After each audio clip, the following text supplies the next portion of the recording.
नशे की लत एक ऐसी एडिक्शन है जो धीरे-धीरे इंसान का आत्मविश्वास खत्म कर देती है। अगर आपके बच्चे ग्रोइंग टीन एज या फिर अडल्ट स्टेज में हैं, तो ये वीडियो आपके लिए बहुत ज़रूरी है ताकि आप अपने बच्चों को सही तरह से समझ पाएँ और उन्हें सही डायरेक्शन में गाइड कर पाएँ।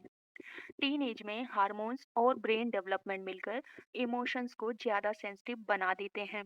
इसीलिए इस उम्र में फीलिंग कभी-कभी बहुत इंटेंस हो जाती है और कभी-कभी ओवरवेलमिंग लगती है। बच्चों के अंदर वैलिडेशन और बिलोंगिंग की स्ट्रॉन्ग नीड होती है। वो चाहते हैं वो अपने ग्रुप में अलग ना दिखें, लोग उनके बारे में अच्छा सोचें और एक कन्फ्यूज़न ये भी रहता है कि वो बड़े हो गए हैं या फिर वो अभी बच्चे ही हैं। और अक्सर इंडियन फैमिलीज़ में मेलोड्रामा तो चलता ही रहता है और इमोशनल अंडरस्टैंडिंग की कमी भी होती है।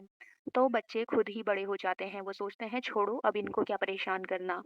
इस सेंसिटिव स्टेज पर उनको जब एक्सटर्नल एक्सपोज़र मिलता है, जहाँ रॉकी भाई, पुष्पा जैसे fearless, powerful, strong character drink और स्मोकिंग के साथ नज़र आते हैं, तो मिरर न्यूरॉन की वजह से ब्रेन उन्हें कॉपी कर लेता है विदाउट कॉन्शियस थिंकिंग।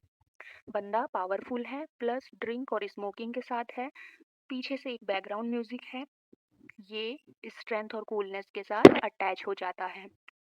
शुरुआत क्यूरोसिटी से होती है और फिर धीरे-धीरे आदत बन जाती है।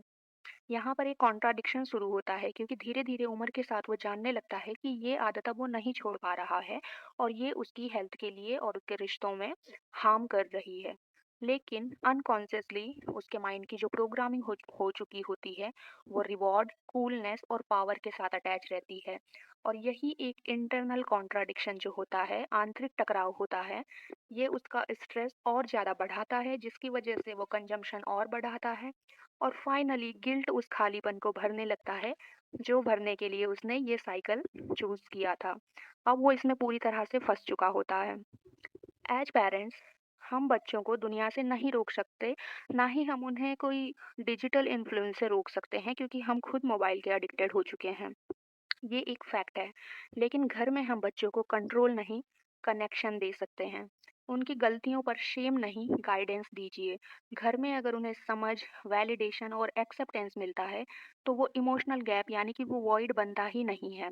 अगर अंदर खालीपन नहीं रहता है, तो बाहर का कन्फ्यूज़न उन्हें आसानी से नहीं बहा के ले जा सकता। धन्यवाद।